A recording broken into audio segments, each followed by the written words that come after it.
한반도와 주변국을 긴장시킨 충격적인 예측. 100년 동안 잠들어 있던 백두산이 2025년 대폭발할 것이라는데 백두산 지하에서 화산성 지진이 지속적으로 발생하고 있기 때문에 분화 가능성이 있는 매우 위험한 화산으로 평가를 합니다. 지하 속에 마그마가 모여있다가 힘을 모아서 언젠가 폭발이 일어난다는 것은 반드시 명확한 사실입니다.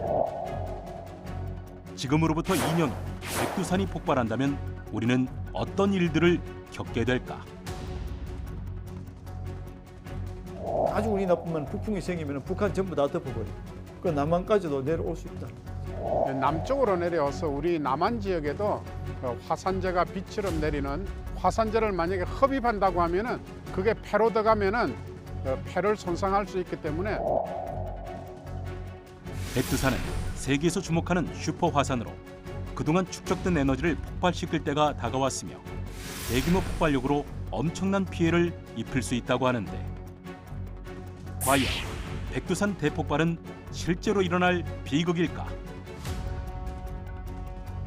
화산학적으로 이야기하는 가까운 장래에 백두산은 분화될 가능성이 충분히 있다 이렇게 평가를 합니다. 그것이 다시 한번 재현된다면 아마 동아시아가 엄청난 혼란에 빠질 겁니다. 천년 전 인류를 공포에 떨게 했던 백두산 대폭발은 실제로 재현될 것인지, 그리고 우리는 예리한 피해를 최소화하기 위해 어떤 준비를 해야 할까? 세계에서 주목하고 있는 우리 민족의 영산 백두산 대폭발에 대해 집중 분석해 본다.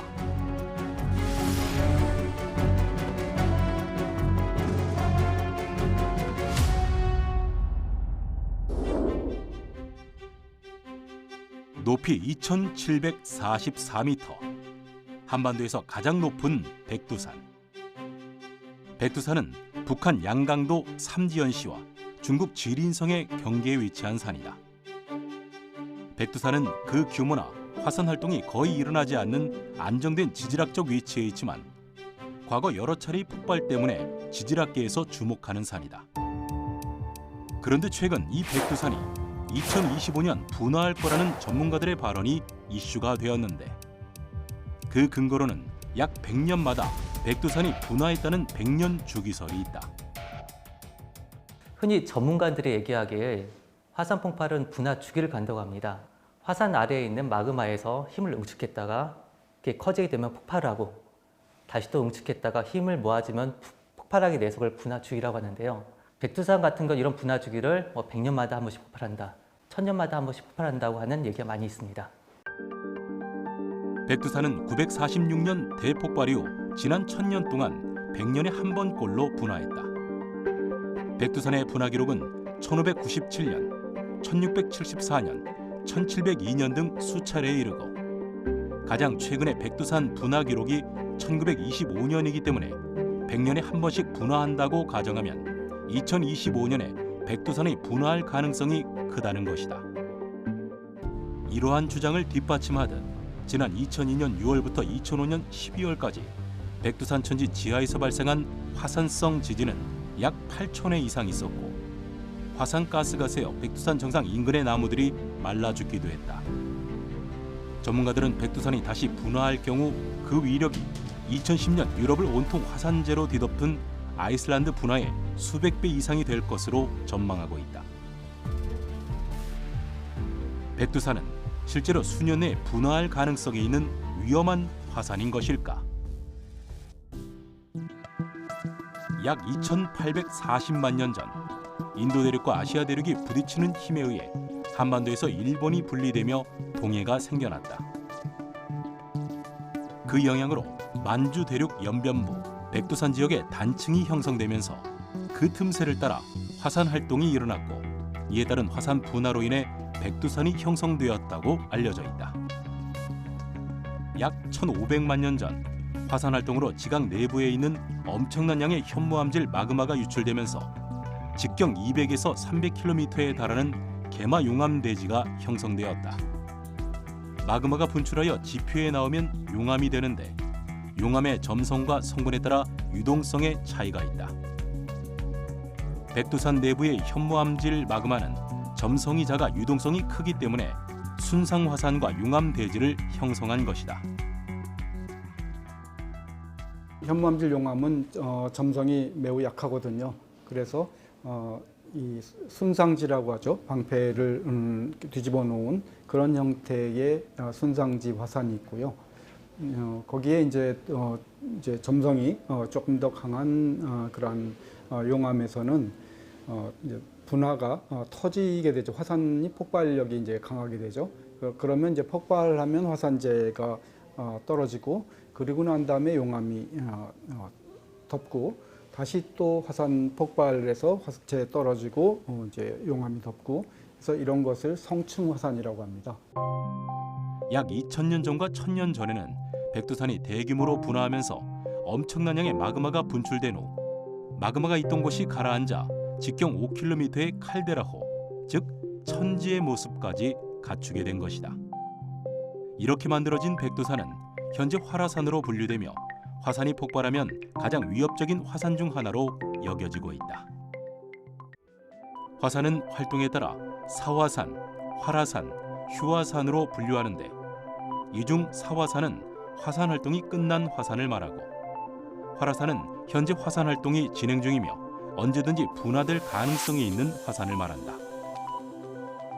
휴화산은 분화를 멈춘 상태이나 낮은 확률로 화산 활동이 재개될 수도 있는 화산을 말하는 것으로 현재는 활화산에 포함되었다.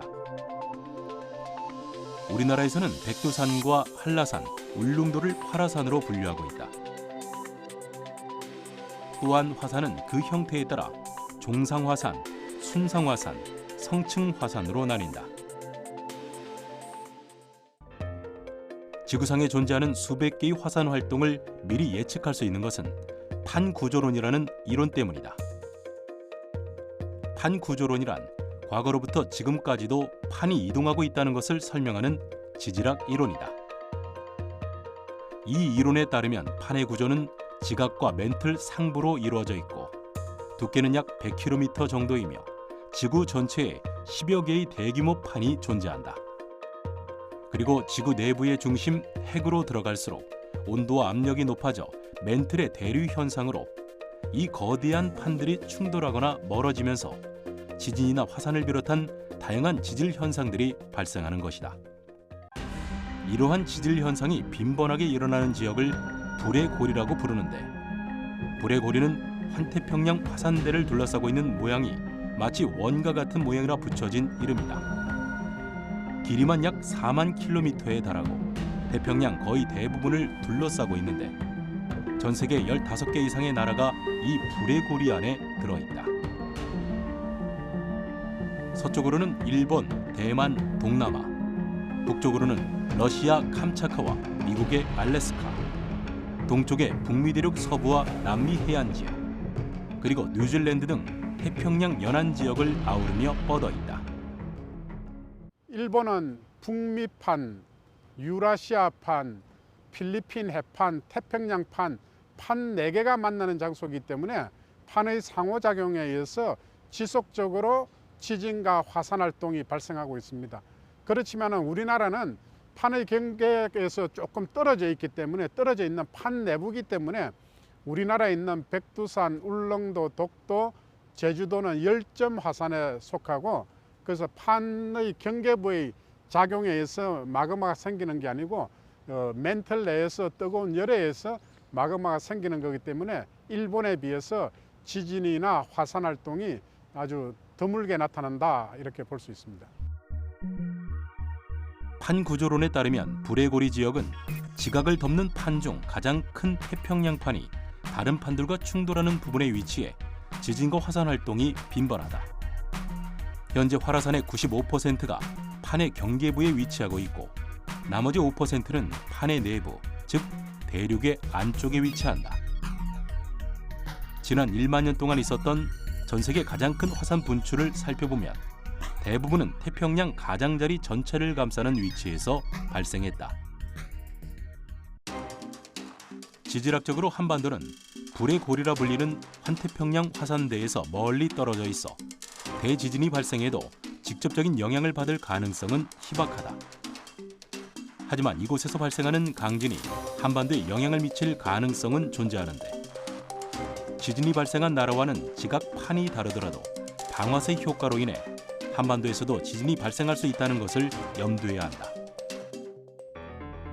2011년 동일본 대지진은 경주 포항 지역 지진에 영향을 미쳐 인명과 재산 피해를 유발했다. 대지진으로 인해 지각 내부에 변형을 주는 지진 동시성 변형이 발생해 지진 단층이 변화했고 수년 동안 한반도 여진으로도 이어진 것이다.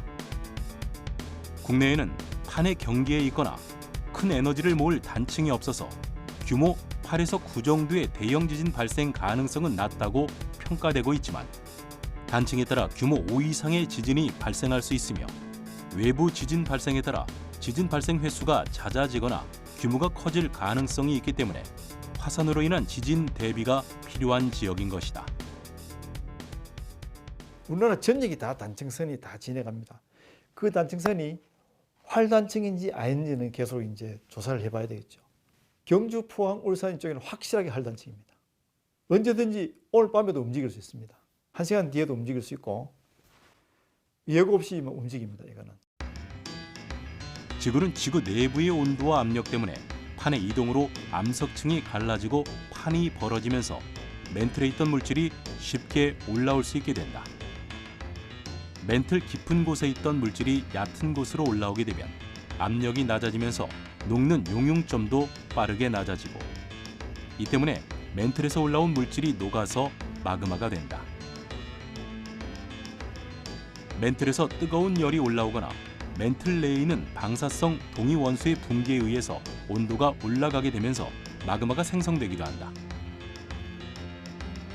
또한 대륙 지각판 아래 해양 지각판의 섭입으로 인해서도 마그마가 생성되는데 멘틀의 연약권에 해양판에서 빠져나온 물이 주입되면 암석을 녹여 마그마를 생성하게 된다. 해양 지각이, 흔히 해양 지각이 우리 태평양판이라고 생각하죠. 태평양판이 일본 열도 밑으로 이렇게 들어가잖아요. 들어가게 되면 퇴적물과 물을 같이 끌고 들어가게 돼요. 섭입하는 곳, 섭입대라고 하는데요. 끌고 들어가게 되면은 이 물이 약 한 100km 정도의 압력에서 온도 압력에서 이것이 이제 기화됩니다. 그러면 주변 암석을 녹이는 역할을 해요. 용융점을 낮추거든요. 그래서 마그마를 만듭니다. 이러한 과정을 통해 지하에서 마그마가 생성되면 마그마는 주변 암석보다 가볍기 때문에 부력에 의해 상승하게 되는데 지하 약 10km 깊이 정도에 이르게 되면 부력을 잃게 되어 더 이상 상승하지 못하고 정체되어 고이면서 마그마방을 형성하게 된다. 백두산은 동아시아의 판 내부, 즉 대륙 안쪽에 위치한 화산으로 멘틀 활동으로 인해 생긴 열점 화산이라고 말한다. 열점이란 마그마가 분출되는 지점을 말하는데 코어와 멘틀 경계선인 지구 깊은 곳에서 멘틀 플룸이라는 통로가 좁은 마그마 기둥을 따라 올라온 마그마가 화산의 공급원이 된 것인데 기존의 판 구조론으로 설명되지 않는 위치에서 어마어마한 대폭발을 일으켰던 백두산은 학계의 비상한 관심을 받고 있다. 이렇게 생긴 열점 화산들은 말 그대로 지구 내부 열 에너지를 빼는 굴뚝 역할을 하며 판의 경계에 있는 화산보다 더 큰 폭발을 하는 특징이 있다.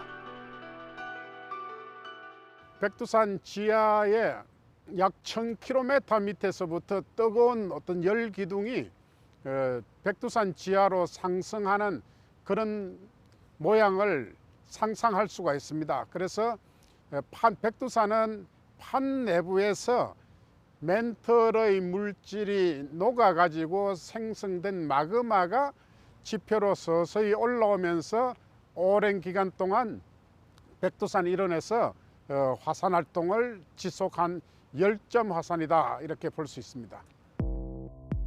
화산 아래 마그마방에 고인 마그마는 주변 암석의 열을 빼앗기며 점차 냉각되고 액체 상태의 마그마 속에 용해되어 있는 가스 성분은 점차 농축되어 압력이 높아지게 되는데 이들의 압력이 지나치게 높아지면 폭발적인 화산 분화로 연결되는 것이다. 최근 러시아와 콜롬비아, 일본 등 세계 각곳의 화산 분화 뉴스가 보도되면서 위협적인 활화산인 백두산의 화산 폭발에 대한 관심이 커지고 있다. 마그마의 분출 온도는 대략 600에서 1300도씨. 화산 분화 방식에 따라 크게 두 개로 분류할 수 있는데 용암이 흘러나오는 분출형 분화와 화산재, 화산가스 등이 굉음을 내며 빠른 속도로 다량 빠져나오는 폭발성 분화가 있다.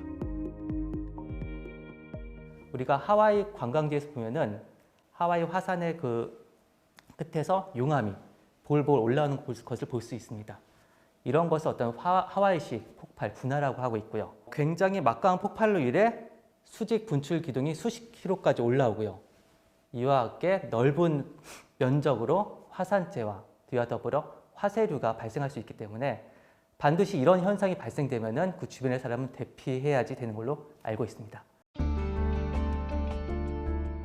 미국과 영국, 북한 전문가들로 구성된 국제연구진은 2013년 8월부터 백두산 천지 반경 60km 지역에 광대역 지진계 6대를 설치해 1년간 발생한 지진파 자료를 분석했다.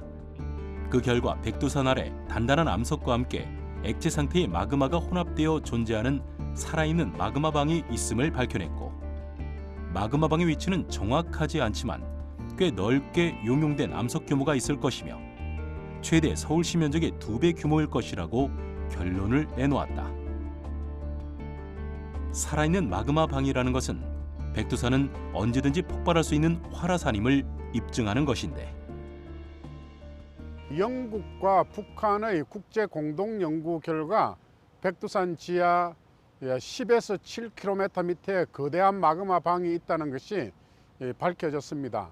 그리고 또 그 이전에 중국 측의 연구 결과 지구 물리 탐사를 통해서 백두산 지하에 마이너스 10km, 마이너스 18km, 마이너스 25km, 마이너스 34km 이렇게 4층의 마그마 방이 있다고 이야기를 했고요.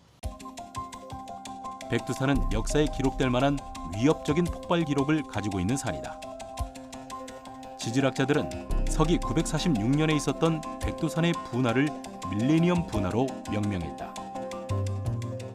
백두산에서 10세기에 밀레니엄 대분화가 발생했더랬는데 그때 화산 폭발 지수 7로 폭발성 분화가 있었고 거대한 분연주가 대기 상층으로 약 40km 이상 상승을 하고 그때 화산재가 한경도를 지나서 동해 해저 퇴적물 내에 10cm 정도 쌓여 있고 일본 홋카이도 지역에 습지에는 5cm 정도 쌓여 있습니다.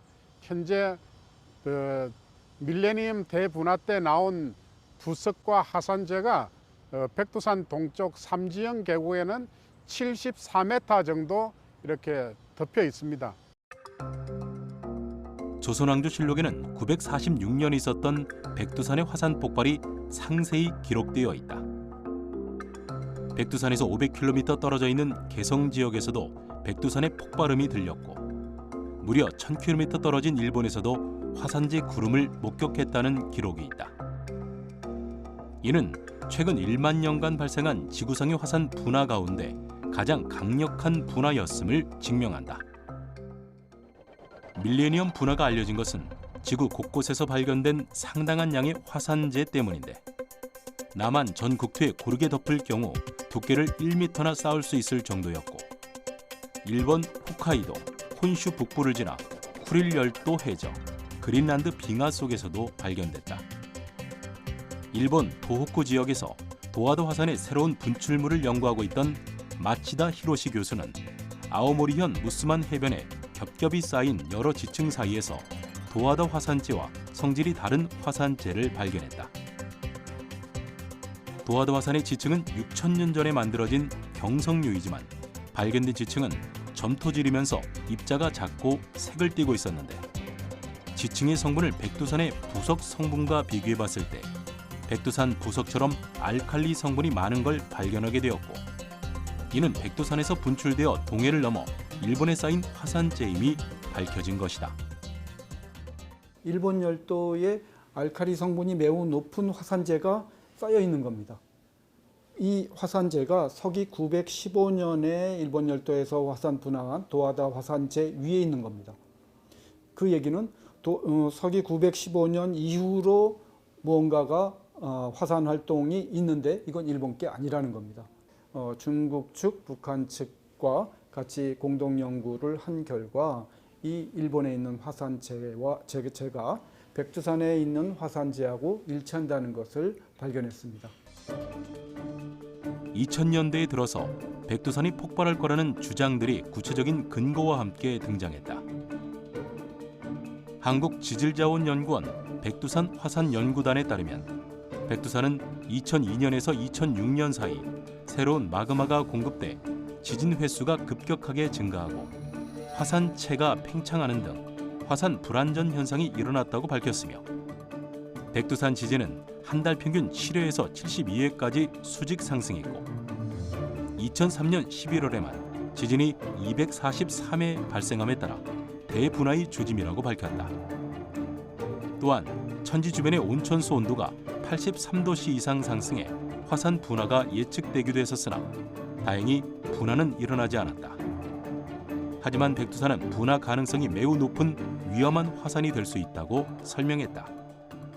백두산의 지열 지대에서는 화산가스가 지속적으로 상승하고 있고 백두산 지하에서 화산성 지진이 지속적으로 발생하고 있기 때문에 백두산은 잠재적으로 분화 가능성이 있는 매우 위험한 화산으로 평가를 합니다.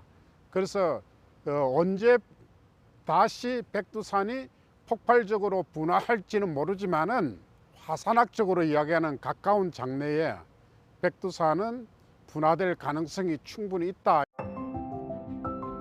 인류의 힘으로 자연 현상을 막을 수는 없지만 자연의 변화를 예측하고 대비하면 그에 따른 큰 피해는 줄일 수 있다.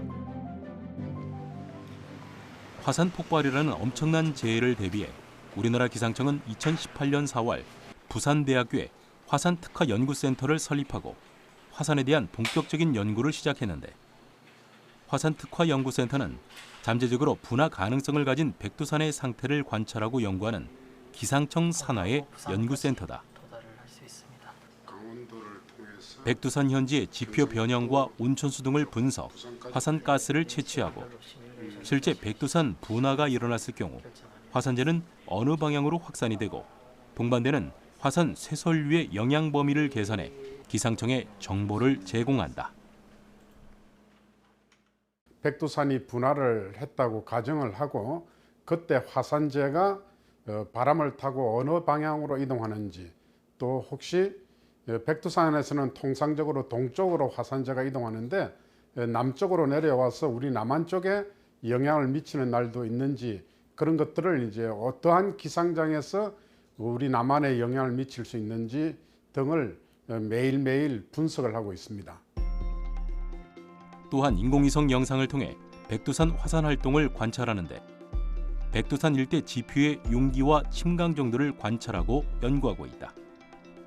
이와 함께 매일 지구상에서 몇 개의 화산이 어떤 형태로 분화를 했고 그 여파가 어떻게 되는가를 분석해 전 세계에서 화산 활동에 대한 데이터베이스를 축적하고 있는데 특히 윤성효 센터장은 백두산 화산 폭발 시 화산재로 인한 피해를 줄이기 위해 연구에 매진하고 있다. 윤성효 센터장을 비롯한 전 세계 과학자들이 백두산 폭발에 주목하는 이유는 백두산이 폭발할 경우 인류에게 엄청난 피해를 가져올 것이기 때문이다. 백두산이 폭발하면 불의 고리 지역인 대만, 일본, 필리핀 등에 있는 다른 화산들을 자극할 수 있고 태풍, 쓰나미, 지진, 산사태가 발생할 수 있다. 또한 4개의 마그마방을 가진 것으로 추측되는 백두산이 폭발하면 백두산 인접지역 수십 킬로미터는 1000도가 넘는 용암의 직접적인 피해가 불가피할 것이다. 백두산이 폭발적으로 분화를 하든 인류성 분화를 하든 화구 주변은 초토화될 가능성이 있습니다. 그래서 그런 것들을 우리가 근접 화산재다 이렇게 부르는데 근접 화산재는 화구 주변에서 발생하게 되는데 용암이 흘러나와서 주변에 있는 가옥도 붕괴가 될 수가 있고 폭발과 함께 뿜어져 나오는 화산 쇄설물 중 강하 화산재의 1차 피해 지역은 북한이며 북한의 강하 화산재가 비처럼 내리고 화산재 분화 말기에 산불이 발생해 주변 산지를 태울 것이라 말한다.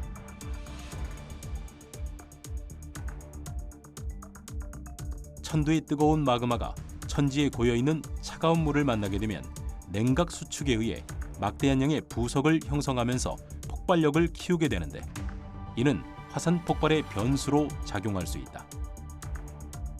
천지에 고여있는 20억 톤의 물은 대홍수를 일으키거나 백두산에 부서진 암석 화산재와 함께 라하르 현상을 일으킬 것이다. 그런 화산 폭발이 일어났을 경우에 물하고 이렇게 걸쭉걸쭉한 진흙물이 흘러가는 걸 라하라고 합니다. 그래서 이 라하 같은 경우에는 지형의 낮은 곳을 따라 움직이게 되는데요. 그 양이 엄청나기 때문에 그 라하가 가는 곳은 대부분 그 지역은 매몰되거나 아니면 사람이라는 건물은 다 쓸려 내려가는 그런 현상이 발생을 하게 됩니다. 그래서 우리가 이 화산 폭발에서 라하류가 어느 쪽으로 갈 건가는 좀 유심히 살펴볼 필요는 있습니다. 라하르는 압록강 주변 북한 양강도를 비롯해 중국 장백 조선족 자치현까지 도달할 수 있으며 이로 인해 이 일대의 도로, 댐, 전기 등 기반 시설 마비, 생태계 파괴, 토양 침식과 더불어 주민은 호흡기 질환, 식수 오염, 냉해에 시달릴 수 있다고 예측했다. 백두산의 폭발로 수백 도에 이르는 고온의 화산 쇄설물들이 시속 100km가 넘는 속도로 쏟아져 내려오는 화산 쇄설류 현상으로 주변 마을과 환경에 큰 피해를 끼칠 수 있다. 화쇄류라고 부르는 뜨거운 온도가 700도에서 500도씨 정도 되고 사면에서 시속 400km로 달릴 수 있는 그런 화쇄류가 발생하게 되면은 화산 폭발 지수가 5인 경우에는 반경 25km, 화쇄류가 발생할 경우에 천지로부터 반경 25km까지는 화산 폭발 지수 5인 경우, 그다음에 6인 경우에는 반경 50km, 7인 경우에는 반경 90km 범위까지 덮칠 수가 있습니다.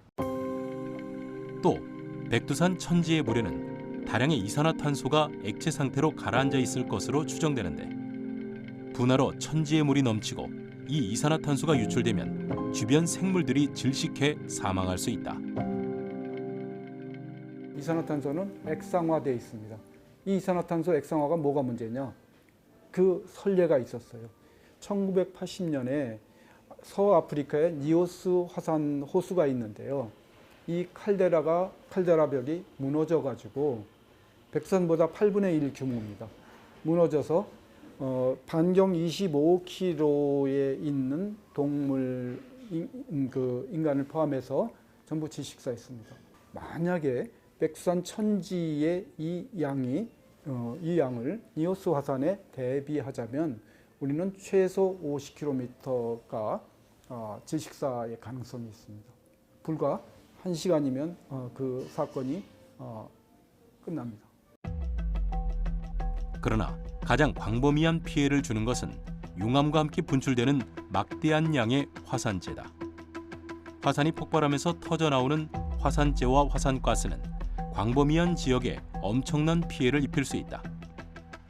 대기 중에 떠오른 화산재는 상공의 성층권에 머물며 태양빛을 막아 지구 평균 기온을 떨어뜨리고 세계적으로 식량난, 에너지난, 도시 마비를 불러올 수 있다. 유럽에 있는 베수비우스 화산은 기원전 79년 거대한 폭발을 일으키며 이탈리아의 폼페이라는 고대 도시를 화산재로 덮어버렸다. 일부 학자들은 화산들이 분화하면서 내뿜은 화산재가 햇빛을 가려 빙하기가 왔다고 주장하기도 한다. 백두산 폭발로 인한 화산재 분출 피해는 계절에 따라 다르게 나타난다.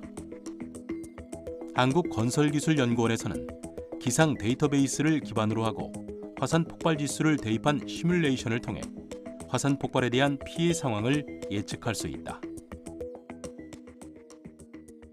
2013년 6월 7일로 기상 조건을 설정하고 저희가 VR 지수 7로 화산 폭발 시뮬레이션 했을 경우는 화면에 보이시는 바와 같이 휴전선을 넘어서 우리나라 남한 전체 더불어 일본까지 큰 영향을 미치는 것을 볼 수 있습니다. 이때 같은 경우는 저희가 화산재가 얼마나 쌓인지를 갖다가 예측해 봤는데요. 강원도 지역에는 약 20cm 이상, 그리고 남한 전체는 약 1에서 2cm 정도의 화산재가 쌓이는 걸로 그렇게 결과를 얻은 바 있습니다. 이와 함께 화산특화연구센터 윤성효 센터장은 바람과 화산재의 진행 방향에 대해 연구하고 다음과 같은 측정치를 내놓았는데, 백두산이 분화를 할 때 폭발성 분화를 하게 되면은 화구로부터 뿜어져 나온 그 화산재와 가스 등이 대기 상층으로 올라가고, 그게 이제 타골풍과 제트 기류를 타고 이동을 하게 되겠습니다. 통상적으로는 동쪽으로 이동을 해서 북한의 양강도, 항정도, 그다음에 동해 바다를 건너 일본의 홋카이도와 혼슈 쪽으로 이렇게 빠져나가게 됩니다. 그런데 특이한 경우에는 화산재가 남한으로도 내려올 수 있는 경우가 있고요. 백두산은 중위도 편서풍 지대에 위치하고 있다. 만약 북서풍이 부는 겨울에 백두산이 폭발하면 화산재는 남동쪽 방향으로 이동하면서 동쪽으로 진행을 하고, 서풍이 부는 봄, 가을에 폭발하면 화산재는 동쪽으로 이동한다. 남풍이나 남서풍이 부는 여름에는 북동쪽 방향을 향하다가 동쪽으로 이동을 하게 된다. 특이한 경우 백두산에 북동 기류나 북풍이 유입되면 화산재는 남쪽으로 내려와 화산재가 비처럼 내리고, 폭발 8시간 후 강원도 48시간 안에 전남 서남 쪽을 제외한 남한 전체가 화산재에 덮일 것으로 예측했다. 화산재 같은 경우에는 아시겠지만 이런 항공기의 제트 기안으로 들어가면 항공기가 운항을 할 수 없다든지, 그 다음에 이런 화산재가 대기권을 덮을 경우에는 태양 에너지를 모두 반사하기 때문에 이런 그 지구의 온도를 낮추는 효과. 바다에 떨어질 경우에는 아마 처음에는 이게 좀 가벼우니까 물에 떠 있다가 계속적으로 이제 물을 먹고, 그 다음에 양이 많아지게 되면 이제 바다 밑으로 가라앉게 되겠죠. 해양 생태계도 파괴할 수 있는 그런 효과도 발생을 할 수가 있습니다. 화산재는 농작물에 피해를 입히고 비행기 운항이 통제되기 때문에 이에 따른 물류 대란까지 이어질 수 있다.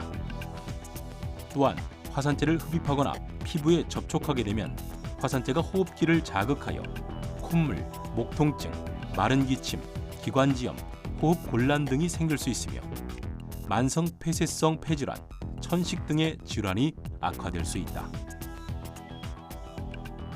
이제 전자현미경을 통해서 보면 우리 유리 깨진 모양처럼 아주 뾰족뾰족한 그런 특성을 가지고 있습니다. 그리고 입자가 큰 것도 있지만 입자가 작은 것은 수 마이크로미터까지 이렇게 나오기 때문에 미세먼지처럼 이게 호흡기 질환으로 들어갈 경우에는 이 화산유리는 또 물을 만나면 점착력이 좋아서 딱 붙게 됩니다. 그러면 기관지나 폐에 들어가면 이 화산유리들이 이제 밖에서 나오지가 않는 일이 벌어지게 되는데요. 이런 기관지나 폐에 염증을 일으킬 수가 있습니다. 그래서 이런 뭐 폐암을 유발한다든지 뭐 기관지염을 유발한다든지 이런 사람들에게 이런 피해가 줄 수도 있고요. 그렇다면 과거 화산의 폭발은 어떤 피해를 발생시키고 지구를 어떻게 변화시켰을까? 화산 폭발의 크기를 나타내는 것을 화산 폭발 지수라고 부르는데, 화산 폭발 지수는 폭발성과 화산재의 분출량, 화산재의 분출 높이에 따라 0에서 8까지 총 9단계로 나누는데, 폭발 지수가 한 단계 올라갈 때마다 분출물의 양은 10배 정도로 증가한다. 화산 폭발 지수 8에 해당하는 화산 폭발은 최근 1만 년 이내에는 일어나지 않았으며, 화산 폭발 지수 7을 기록한 화산 폭발은 946년 백두산, 1815년 인도네시아 탐보라 화산 등이 있다.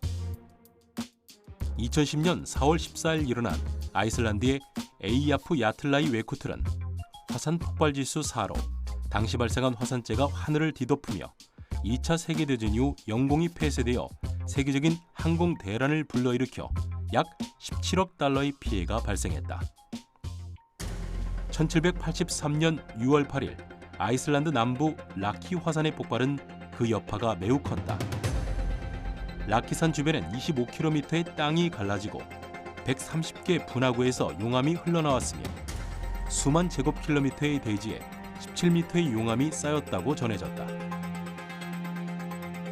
8개월간 지속된 화산 활동으로 분출된 화산재는 북미와 아프리카, 아시아까지 날아갔다.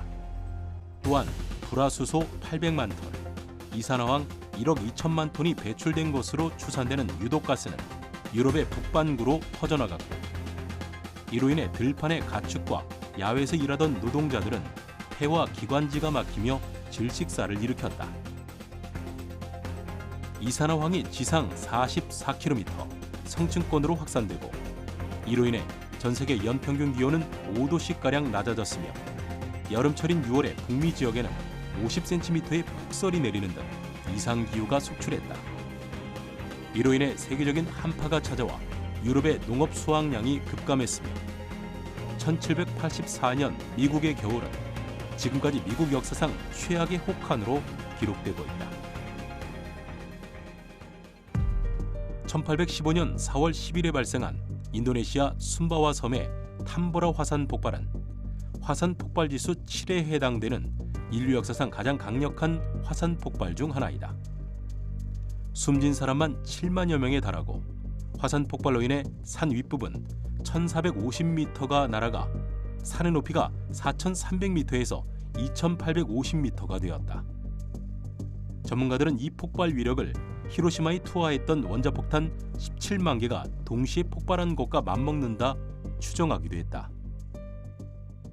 거기는 이제 무역풍 지역이기 때문에 화산재가 서쪽으로 이동하면서 인도, 태국 등의 화산재가 비처럼 내렸고요. 화산 활동은 인도네시아에서 있었는데 그 이듬해인 1816년이 공식적으로 여름이 없는 해였습니다. 그래서 왜 여름이 없다고 하는가 하면은 미국의 동부, 그다음에 유럽 지역에 여름에 서리가 내리고 냉해가 발생하고, 그래서 이제 농작물이 잘 안 된 거죠. 하지만 이와 반대로 지난 2022년 1월 남태평양 통가의 해저화산 훈가 훈가 하파이가 폭발할 때는 성층권으로 엄청난 양의 수증기가 유입되며 단기적인 온난화가 발생하기도 했다. 연구자들은 이 통가 화산 폭발로 인해 1억 4,500만 톤에 이르는 엄청난 양의 수증기가 성층권으로 유입되면서 성층권 수증기 양이 평균 5% 이상 늘어나 온실가스의 역할을 해서 지구 기온을 상승하게 했으며 통가 화산의 온난화 효과가 완전히 사라지는 데는 10년 정도 걸릴 것으로 예상된다고 밝혔다.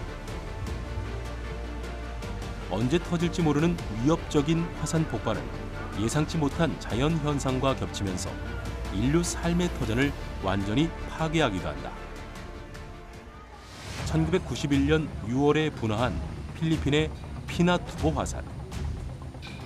이 화산은 1450년 분화 후 20세기에 두 번째로 큰 분화 활동을 했는데 화산 기둥의 높이가 무려 40km 이상에 달하고 13제곱킬로미터 이상의 마그마를 방출하며 화산 폭발 지수 6에 해당했다. 이 엄청난 폭발로 130여 명 사망자가 발생했지만 이는 라하르로 인한 피해가 대부분이었다. 폭발로 인해 발생한 화산 쇠설류가 주변을 전부 휩쓸었기 때문인데 화산 폭발로 인해 튕겨져 나온 부석과 화산재는 주위의 촌락을 전부 뒤덮고 화산 쇠설류는 계곡을 200m 높이로 뒤덮었다. 불행하게도 같은 날 필리핀에는 태풍 유냐가 지나고 있었고 이 태풍이 화산재 구름과 만나 비를 뿌리며 대량의 라하르를 발생시킨 것이다. 이로 인해 주변 지역이 대규모로 휩쓸리는 등 상당한 수준의 피해가 발생했다. 화산에서 뿜어져 나온 대량의 화산재로 인해 루손섬 전역이 36시간 동안 어두워졌고 태풍의 비 때문에 도시는 젖은 화산재로 뒤덮이게 된 것이다. 이는 남중국해까지 화산재의 영향이 퍼졌고 베트남, 캄보디아, 싱가포르, 인도네시아 등 동남아시아 지역에서도 화산재가 발견될 정도였다. 백두산은 활동성이 높은 활화산으로 그 시기와 규모를 가늠하기 어렵지만 언젠가는 반드시 폭발할 것으로 예측된다. 이 폭발 일시를 아는 것은 쉽지가 않습니다. 왜냐하면은 폭발할 때마다의 지각 속에 있는 마그마의 상태라든지 그 다음에 지각의 구조라든지 지각의 균열 상태가 그때그때 다르기 때문에 우리가 그 정확한 시기를 예측하는 것은 매우 어렵고요. 다만 지하 속에 마그마가 모여있다가 힘을 모아서 언젠가 폭발이 일어난다는 것은 반드시 명확한 사실입니다. 그렇다면 백두산의 폭발 피해를 줄이기 위해 우리는 어떤 준비를 해야 할까? 화산특화연구센터 윤성효 센터장은 백두산 인근 지역에서는 20억 톤에 이르는 천지물이 화산재와 함께 대기중에 올라가 함경북도 일대에 시간당 800mm 이상의 어마어마한 대폭우를 발생시킬 수 있기 때문에 주민의 안전과 생태계 보호를 위해 압록강, 두만강 상류 지역에 사방댐을 건설해야 한다고 조언했다. 일반적으로 화산 폭발과 지진은 밀접한 관련이 있다. 판과 판의 경계에 있는 불의 고리는 지진대와 화산대가 같이 모여있기 때문이다. 그러나 지진의 경우 반드시 판의 경계에서만 발생하는 것은 아니며 판의 주변부에서도 경계에서 발생하는 에너지를 전달받아 판 내부에서도 지진이 발생할 수 있기 때문에 불의 고리에 속하지 않는 우리나라도 주변국의 화산, 지진의 발생으로 피해를 받을 수 있다. 경주는 한반도 내에서 잦은 지진이 일어나는 곳이다. 우리나라에 2016년 9월 12일 경주 일대 지진이 일어났는데 이는 1978년 기상청이 지진 통보 활동을 한 이래 최대 규모의 지진이며 이듬해인 2017년 11월 15일에 두 번째로 큰 규모의 지진 역시 경주에서 발생했다. 경주 지역의 지진은 거기가 이제 활단층이기 때문에 우리가 더 심각하게 받아들이는 겁니다. 활단층이라는 말은 현재도 땅 덩어리가 움직이고 있다는 거거든요. 그래서 보통 지진은 단층선이라고 해서 땅이 갈라지는 경계선을 따라서 생깁니다. 경계선에서 벗어나면 훨씬 더 위험도가 적어지는데 경주는 두 개의 단층선이 딱 만나는 곳에 있습니다.